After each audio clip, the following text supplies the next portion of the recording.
Hey everybody, Mr. Carmack here. So this is your official baton using video for our conducting unit. I was actually able to go into the school and retrieve my set of batons that I still have.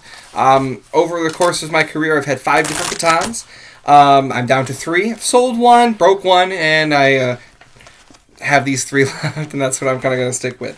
So, a couple of things first about batons. Batons are used by conductors to extend their arm. So, all the stuff that we've been learning here with just our hand is exactly what the conductor does with the baton, except the baton is to help people see something maybe a little bit more clearly because it's more narrow and thin than, say, this whole blade of a hand. Also, typically, batons are colored in a high contrast color, either bright white or some other type of beige color. They've now started selling highlighter color batons, so you can have bright pink, neon highlighter yellow, or highlighter green, to try and let you be seen easily by your ensemble. If we think about how concerts usually run, usually your concert is in a concert hall, which is usually very darkly lit, and the audience side, which is where the musicians will be facing. But also, when musicians are staring at their music and have bright lights on them, they need to be able to see something that contrasts. Now, if we were in concert black, I'm wearing a black hoodie today, there is this Nike logo here in the center that we'll be dealing with. But it's so to make sure that that white stick or that other bright colored stick can be seen easily by the ensemble. That way they can focus on their music and or their director. And go from there. Choirs do use batons, but not as often as bands or orchestras. Typically, with those type of ensembles, they have to be sitting much farther away than, say, we can be as a choir. They have instruments between them and the director. So here with a chorus, we often can get away with using just our hands. Also, we tend to have to shape things like vowels and consonants and cutoffs a little bit differently than our instrumental friends and colleagues have to do. But anyway, quick breakdown. So there are 2 different batons that I'll show you today. Okay, they are both very similar. They are about the same length all the way from the handle, okay, to the point. In fact, if I line them up exactly up, I think we have about a 1/4 inch difference here. I'll let you see the difference from here. So we do have 2 different shaped handles here. This is where you find most of the variants or the customizable options you have. This is one of my first batons I ever received when I was learning how to conduct in college. It's a very standard format. It's got a knob. It's a medium size. The balance of this baton, as I back up a little bit here so you see it, should be, this one's a little handle heavy, should be able to balance just about at the end of the handle. So the full length of this stick should weigh about the same amount as it is in the handle. That makes it feel very balanced. Some directors, they prefer a heavier baton, so either the handle will be heavier or sometimes you can actually get a different material for the rest of the stick.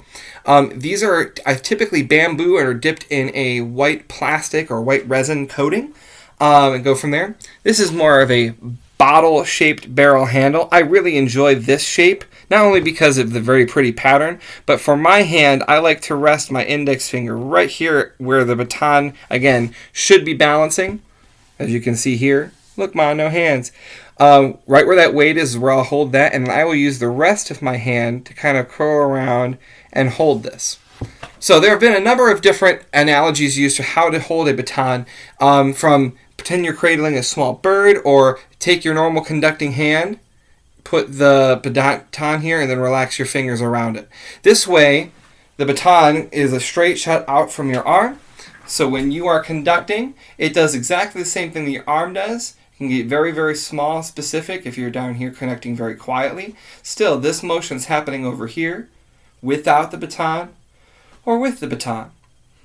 Now, if you can tell from here already, if you were much farther away, this bright white stick in front of my black outfit or black sweatshirt, very easy to see. So is my hand, but that's not always the case if you're looking for very small conducting. This might be harder to see than this, if that makes sense. So if you're in the back of the orchestra or the other ensemble, you can see the motions of this stick. It's also important to note that this stick also somewhat resembles the bow of a violin or a cello, just the fact that it's a long The fact that it's a long extension type tool. So a lot of conductors will make sure their motion feels and looks a little bit like you are bowing a string instrument, because again, the string instruments are very important to orchestra, and they tend to use these more. So we're already at 5+ minutes. So I just wanted you to see actual batons. Okay, these are about 16. I think these are 16 inches in length. Mine are. You can get them up to, I think, 24 inches or more for kind of a funny gift. But some of them also can come a little shorter as well. It depends on the ensemble that you're directing or your personal preferences as a conductor. I'll use these if we ever do combined pieces between band and choir or orchestra and choir, just so that the choir being farther away can see this a little more easily. The motions are the same. I can't do some of the more finger style directing with the baton. But all of the things about the pattern, cutoffs, holds, if I hold the baton still, you'll see that it's a hold. Those are all the same as what you would have with just your hand. So, baton. Other baton.